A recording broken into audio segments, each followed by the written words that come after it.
ప్రతి ఏటా mega DSC ఇవ్వకపోవడం నీ విశ్వసనీయత.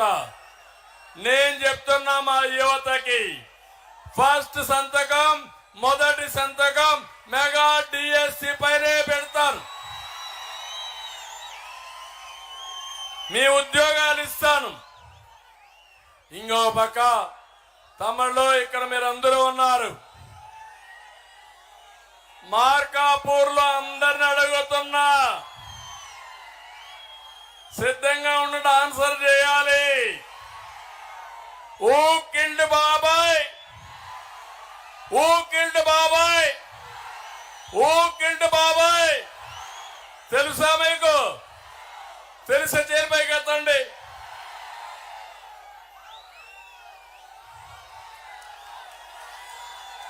జగన్మోహన్ రెడ్డి తెలియదంట. నిందితుడిని పక్కన పెట్టుకొని ఎంపీగా బాధితుల్ని ఇబ్బంది పెడుతూ జైలు పాలు చేయాలనే ఆలోచన. సొంత చెల్లికి అన్యాయం చేస్తున్నావు. మీ బాబాయిని ఎవరు చంపారో ఇప్పుడు కూడా చెప్పడు. మాట్లాడితే కలియుగం అంటున్నాడు. ఇలాంటి వ్యక్తులు రావడమే కలియుగ మహిమ. అవునా కాదా? అవునంటే గట్టిగా పట్టుకుని చెప్పండి. అంటే బాబాయిని చంపేవాళ్ళు మనకు కావాలనా? కోడికత్తి డ్రామాలు మీకు కావాలనా? కంటైనర్లో డబ్బులు పంపించేవాళ్ళు మీకు కావాలనా? ప్రజాసేవ చేసి మీ జీవితాలు మార్చేవాళ్ళు కావాలి. నష్టం జరిగింది, ఇబ్బందులు వచ్చాయి. మేము కూడా మీకోసం పోరాడాలంటే మా గతి కూడా ఏమైందో చూశారు. మీరంతా చూశారు కదా. మీరు ఎంతమంది పైన కేసులు పెట్టారు, ఎంతమందిని జైల్లో పెట్టారు.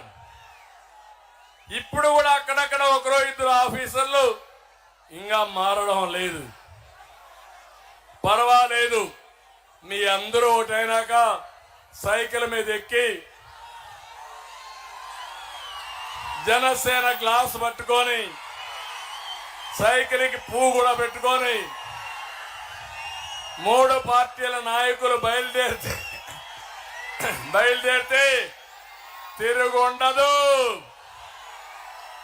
తొక్కుకుంటా ముందుకెళ్ళిపోదాం.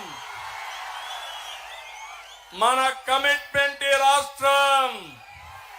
ఒకే విషయం ఇక్కడ మీ అందరికీ గుర్తు చేస్తున్నా. 45 ఏళ్ళు రాజకీయాలు చూశా. నా జీవితంలో ఇలాంటి ముఖ్యమంత్రిని ఎప్పుడూ నేను చూడలా. ఇలాంటి ముఖ్యమంత్రి ఒకడు వస్తాడని కూడా ఊహించలా.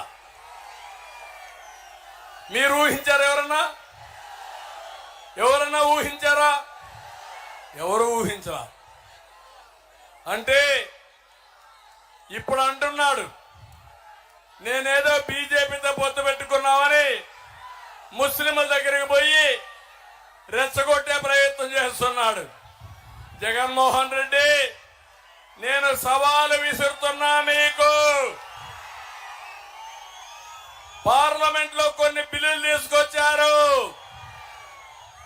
ముస్లింల బిల్లులు తీసుకొస్తే ఏం తమ్ముడు, ఓటేయకుండా మానేశాడా? సపోర్ట్ చేశాడా లేదా? అక్కడ సపోర్ట్ చేసి ఇప్పుడు నాటకాలు ఆడతావా జగన్మోహన్ రెడ్డి? నేను అడుగుతున్నా, ఈ ముస్లింలకి ఒక్క పని నువ్వు చేసావా?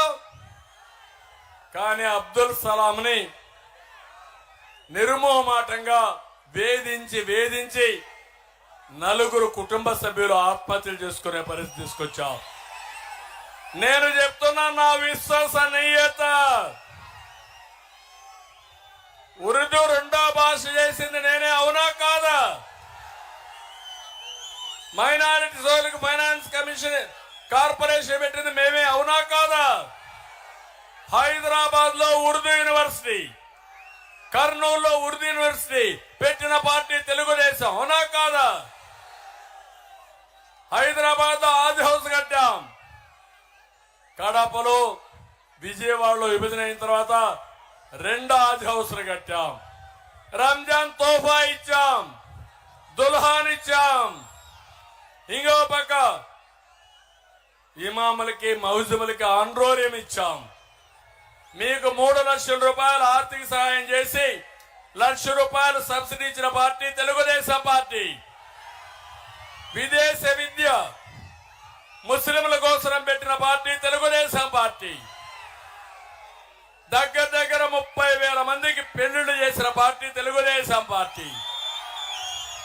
ఇప్పుడు అడుగుతున్న జగన్మోహన్ రెడ్డి, 5 ఏళ్లలో మా మైనారిటీ సోదరులకు ఒక్క పని చేశావా నువ్వు? మార్కాపూర్ లో నేను సవాలు విసురుతున్నా, సమాధానం చెప్పు.